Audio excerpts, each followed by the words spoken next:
নমস্কার বন্ধুরা, সীমাস কিচেন থেকে সবাইকে স্বাগত। আশা করি তোমরা সকলে খুব ভালো আছো। শীত বেশ ভালোই পড়েছে, তো আমি শীতের স্পেশাল তোমাদেরকে বানিয়ে দেখাবো ভাপা পিঠে। তোমরা অবশ্যই ভাপা পিঠে প্রায় সবাই খেয়েছো, কিন্তু বন্ধুরা আমার প্রসেসটা একটু অন্যরকম। আমি রাইস কুকারে বানিয়েছি, সেটাই তোমাদেরকে শেয়ার করব। বন্ধুরা, তোমরা শুধু প্রথম থেকে শেষ অবধি ভিডিওটি স্কিপ না করে দেখতে থাকো। আমি রাইস কুকারে কিভাবে ঝটপট এই ভাপা পিঠে বানিয়ে ফেলেছি। এর জন্য আমি নিয়েছি রাইস ফ্লোর, কোকোনাট পাউডার, খেজুর গুড়, সল্ট, আর নিয়েছি ইসুদুষ্ণ গরম দুধ, সেটা তোমরা পরে দেখতে পাবে। একটা বোল নিলাম, বোলের মধ্যে আমি 2 কাপ মেজারমেন্ট কাপে চালের গুঁড়ো নিলাম। এবার এর মধ্যে দিলাম সামান্য একটু লবণ। এবার খুব ভালো করে মেখে নেওয়ার পরে এই যে দুধ, ইসুদুষ্ণ গরম দুধ, সেটা আমি অল্প অল্প করে দিয়ে খুব ভালো করে মেখে নেব। শুধু তোমরা আমার হাতের দিকে লক্ষ্য রাখো যে আমি কিভাবে মেখে নিচ্ছি।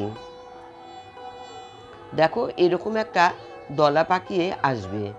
এবার হাত দিয়ে ঠিক এইভাবে ভেঙে নিতে হবে। যতক্ষণ না ঝুরঝুরে হবে ততক্ষণ পর্যন্ত বন্ধুরা এইভাবে ভেঙে নিতে হবে। দেখো, এই যে কি সুন্দর ঝুরঝুরে হয়েছে, দেখেছো? এবার আমি এই চালের গুঁড়োটাকে আমি প্রায় 1 ঘন্টার জন্য ঢেকে রেখে দিলাম। তারপরে 1 ঘন্টার পর ঢাকনাটা তুলে নিলাম। দেখো কতটা ঝুরঝুরে হয়েছে। ঠিক কিন্তু এইরকম চালের গুঁড়োটা একদম ঝুরঝুরে হবে। এবার আমি একটা চালুনির সাহায্যে এই চালের গুঁড়োটাকে খুব সুন্দর করে চেলে নেব। দেখো, এইভাবে আস্তে আস্তে করে চেলে নিতে হবে। সবগুলোই আমি এইভাবে চেলে নিয়েছি।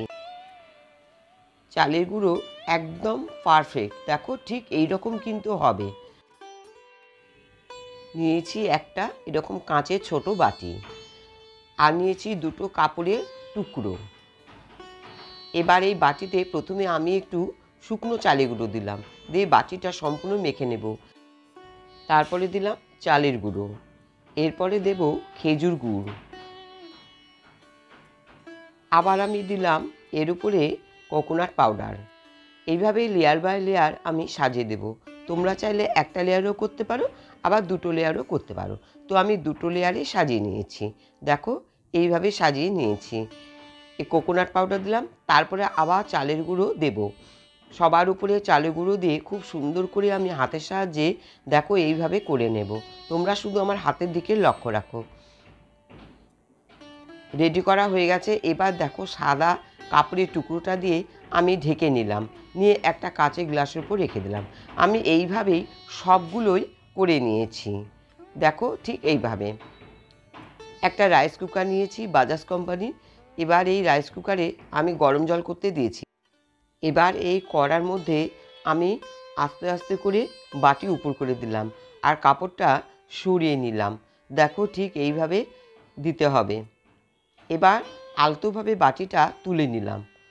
দেখো কি সুন্দর হয়েছে, দেখেছো? একটুও কিন্তু ভেঙে যায়নি বন্ধুরা। ঠিক এইভাবেই করে নিতে হবে, যেন ভেঙে না যায়। এবার রাইস কুকারে জল গরম হয়ে গেছে, ঢাকনাটা তুলে নিলাম, আর কড়াটার উপরে বসিয়ে দিলাম, দিয়ে কাপড়টা সরিয়ে নিলাম। নিয়ে আমি প্রায় বেশি না, এই 7 মিনিটের জন্য ঢেকে রেখে দিলাম। তারপরে দেখো, এই যে ওয়ার্মে আছে, এবার আমি কুকে দিলাম। স্টার্ট কিন্তু হয়ে গেল বন্ধুরা। 15 মিনিট পরে দেখো ওয়ার্মে চলে গেছে, তার মানে কি বলো তো, ভাপা পিঠে হয়ে গেছে। এবার আমি কিছুক্ষণের জন্য ঢেকে রেখে দিলাম। ঢাকনাটা তুলে নিলাম। দেখো বন্ধুরা, একদম পারফেক্ট পিঠে হয়ে গেছে। কাপড়টা সরিয়ে নিলাম। দেখো, এই যে দেখো কি সুন্দর হয়েছে। এবার আমি খুব আস্তে আস্তে দেখো আমি কাপড় থেকে পিঠেটা কিভাবে সরিয়ে নিচ্ছি। এই যে দেখো, এইভাবে কিন্তু আস্তে আস্তে করে কাপড়টা সরিয়ে নিতে হবে। এই দেখো, একদম পিঠে রেডি। দেখেছো কত সুন্দর হয়েছে, একদম আস্ত, একটুকুও কিন্তু ভেঙে যায়নি। বন্ধুরা ঠিকভাবে করলে পরে কিন্তু একদম পারফেক্ট পিঠে তৈরি হয়ে যাবে। দেখো কত সুন্দর হয়েছে। এবার একটা আমি তোমাদেরকে ভেঙেও দেখাচ্ছি, দেখেছো? এই দেখো আস্তে আস্তে ভেঙে নিলাম, দেখো ভেতরে কত সুন্দর হয়েছে। তৈরি হয়ে গেল রাইস কুকারে ভাপা পিঠে। নতুন বন্ধুরা যারা প্রথম আমার ভিডিও দেখছো তাদের কাছে অনুরোধ রইল, প্লিজ আমার চ্যানেলটি সাবস্ক্রাইব করে বেল বাটন অন করে দিয়ে আমার পাশে থেকো। আর পুরাতন বন্ধুরা যারা অলরেডি বন্ধু হয়ে আছো তাদের প্রতি রইল আমার অসংখ্য প্রীতি, শুভেচ্ছা ও ভালোবাসা। আজকের মতো এখানে শেষ করছি বন্ধুরা, সবাই ভালো থেকো, সুস্থ থেকো।